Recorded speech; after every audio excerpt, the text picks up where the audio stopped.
yang sewaktunya dapat mereka hancurkan sendiri dan memusnahkannya dari pandangan. Diterangkan oleh Nabi Hud bahwa dia adalah pesuruh Allah yang diberi tugas untuk membawa mereka ke jalan yang benar, beriman kepada Allah Subhanahu wa Ta'ala, yang menciptakan mereka dan mematikan mereka, memberi rezeki atau mencabutnya daripada mereka. Ia tidak mengharapkan upah dan menuntut balas jasa atas usahanya memimpin dan menuntut mereka ke jalan yang benar. Ia hanya menjalankan perintah Allah dan memperingatkan mereka bahwa jika mereka tetap menutup telinga dan mata mereka menghadapi ajakan dan dakwahnya, mereka akan ditimpa azab. Bagi kaum Ad, seruan dan dakwah Nabi Hud itu merupakan risalah yang tidak pernah mereka dengar. Mereka melihat bahwa ajaran yang dibawa oleh Nabi Hud itu akan mengubah cara hidup mereka dan membongkar peraturan dan adat istiadat yang telah mereka kenal dan warisi dari nenek moyang mereka. Mereka tercengang dan merasa heran bahwa seorang dari suku mereka sendiri telah berani berusaha merombak tata cara hidup mereka dan menggantikan agama dan kepercayaan mereka dengan sesuatu yang baru yang mereka tidak kenal dan tidak dapat dimengerti dan diterima oleh akal pikiran mereka.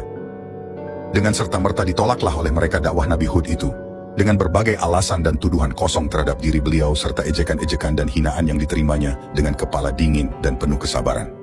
Berkatalah kaum Ad kepada Nabi Hud, "Wahai Hud, ajaran dan agama, apakah yang engkau hendak anjurkan kepada kami?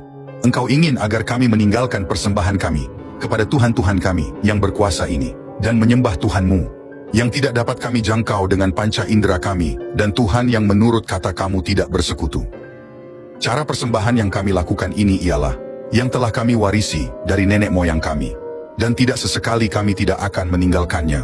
Bahkan sebaliknya, engkaulah yang seharusnya kembali kepada aturan nenek moyangmu. Dan jangan mencederai kepercayaan dan agama mereka dengan membawa suatu agama baru yang tidak kenal oleh mereka, dan tentu tidak akan direstuinya." Jawab Nabi Hud, "Wahai kaumku, sesungguhnya Tuhan yang aku serukan ini kepada kamu untuk menyembahnya walaupun kamu tidak dapat menjangkaunya dengan panca inderamu, namun kamu dapat melihat dan merasakan wujudnya dalam diri kamu sendiri, sebagai ciptaannya dan dalam alam semesta yang mengelilingimu.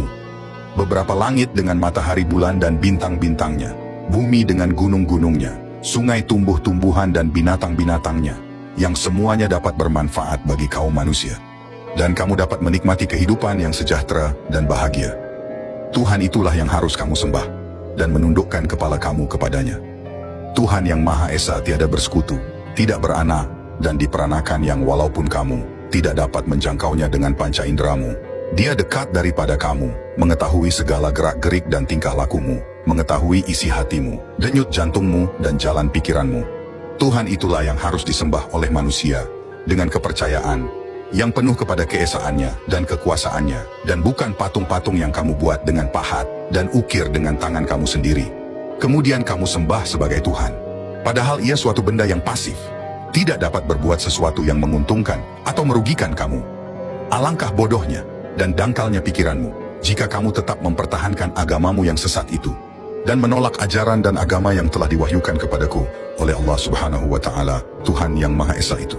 Kaumnya menjawab, "Wahai Hud, gerangan, apakah yang menjadikan engkau berpandangan dan berpikiran lain daripada yang sudah menjadi pegangan hidup kami sejak dahulu kala, dan menjadikan engkau tidak untuk meninggalkan agama nenek moyangmu sendiri, bahkan sehingga engkau menghina dan merendahkan martabat Tuhan-Tuhan kami dan memperbodohkan kami, dan menganggap kami berakal sempit dan berpikiran dangkal.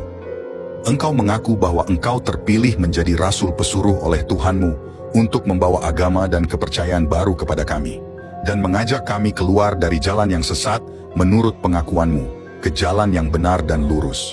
Kami merasa heran dan tidak dapat menerima oleh akal kami sendiri, bahwa engkau telah dipilih menjadi pesuruh Tuhan. Apakah kelebihan kamu di atas seseorang daripada kami? Engkau tidak lebih tidak kurang adalah seorang manusia biasa. Seperti kami hidup, makan, minum, dan tidur tiada bedanya dengan kami. Mengapa engkau yang dipilih oleh Tuhanmu? Sungguh engkau menurut anggapan kami seorang pendusta besar, atau mungkin engkau berpikiran tidak sehat, terkena kutukan Tuhan-Tuhan kami yang selalu engkau ejek, hina, dan cemoohkan." Nabi Hud menjawab, "Wahai kaumku, aku bukanlah seorang pendusta dan pikiranku tetap waras dan sehat, tidak kurang sesuatu pun, dan ketahuilah bahwa patung-patungmu yang kamu pertuhankan itu tidak dapat mendatangkan sesuatu gangguan atau penyakit bagi raga atau pikiranku. Kamu kenal aku sejak lama, aku hidup di tengah-tengah kamu, bahwa aku tidak pernah berdusta dan berbicara bohong. Dan sepanjang pergaulanku dengan kamu tidak pernah terlihat pada diriku tanda-tanda ketidakwajaran perlakuanku, atau tanda-tanda yang meragukan kewarasan pikiranku dan kesempurnaan akalku.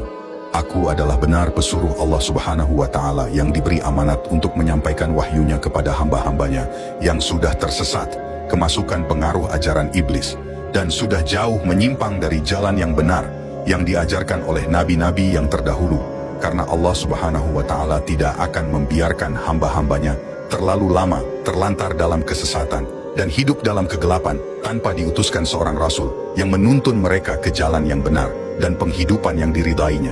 Maka percayalah kamu kepadaku, gunakanlah akal pikiranmu, berimanlah dan bersujudlah kepada Allah Subhanahu wa Ta'ala, Tuhan yang menciptakanmu, menciptakan langit dan bumi, menurunkan hujan bagi menyuburkan tanah ladangmu, menumbuhkan tumbuh-tumbuhanmu bagi meneruskan hidupmu.